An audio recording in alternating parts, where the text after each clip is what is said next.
All right, welcome to The Explainer. Today, we're jumping right into the world's first and most famous cryptocurrency, Bitcoin. We're going to demystify what it is, where it came from, and how the whole thing actually works, all in just the next few minutes. So let's just get right to it, shall we? What is Bitcoin? You've probably heard the name a million times, but if you're still a little fuzzy on the details, you are definitely in the right place. You know, when you boil it all down, the idea is actually super simple.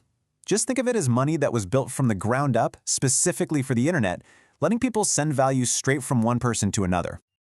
Okay, and this is where things get really interesting. See, when you use an app like Venmo or PayPal, you're not really sending money directly. You're just telling a bank to move it for you. There's always a middleman. Bitcoin was designed to cut them out completely, allowing two people anywhere in the world to deal directly with each other without needing a bank or anyone else to approve it. Now, the story behind Bitcoin is just as cool as the tech itself, and it all kicks off with a genuine mystery. So get this. Back in late 2008, right when the whole global financial system was, melting down, this technical paper just appears online. It was published under the name Satoshi Nakamoto. But to this day, nobody has a clue if Satoshi was a single person or a whole team of people. Their true identity is still a complete mystery. And we're not talking about some half-baked idea here. This paper was a full-blown blueprint.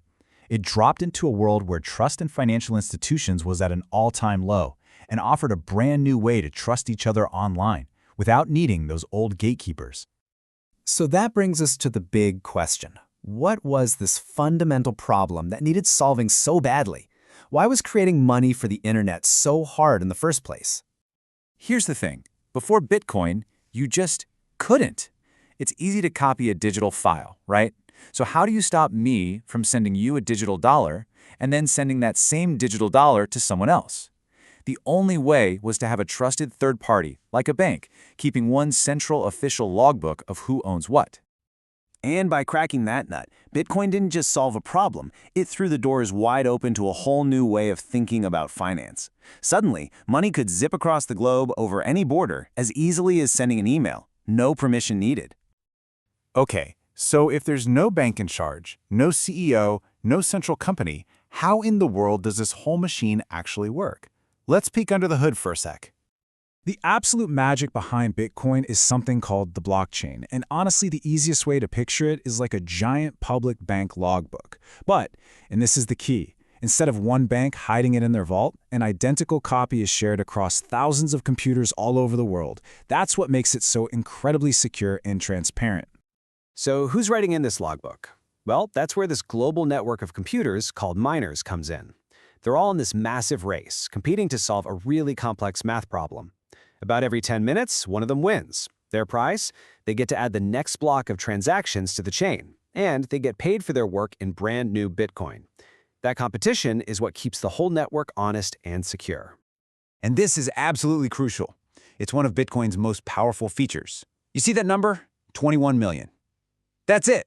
Satoshi Nakamoto wrote it into the code that there will only ever be 21 million Bitcoin in existence. Period. It's a system with a fixed supply, which is the exact opposite of the government currencies we're used to, which can be printed endlessly. So you take that built-in scarcity, that hard cap, and you combine it with more and more people getting interested, and well, this is what you get. It's a big part of why the price has gone from basically nothing in 2010 to these incredible new heights. It's just simple economics, a fixed supply meeting growing demand. Okay, that's all the theory. But what about in the real world? How does someone like you actually get started with this stuff? It's probably way more straightforward than you might imagine.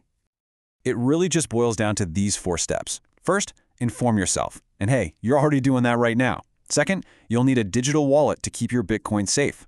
Third, you can get some on a crypto exchange. And finally, you can actually go out and spend it with more and more businesses around the world.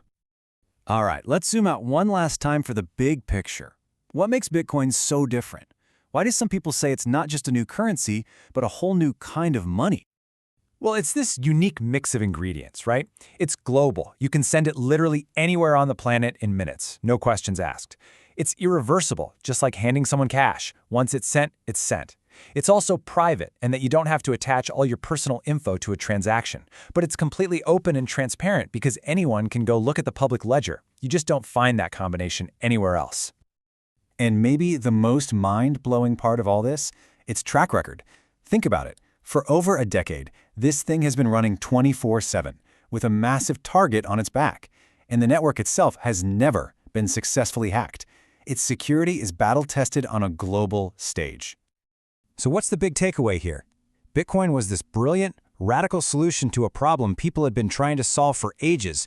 It created the possibility of a financial system that's more open, more free, and maybe more innovative for everyone. And that just leaves us with the billion-dollar question. What comes next?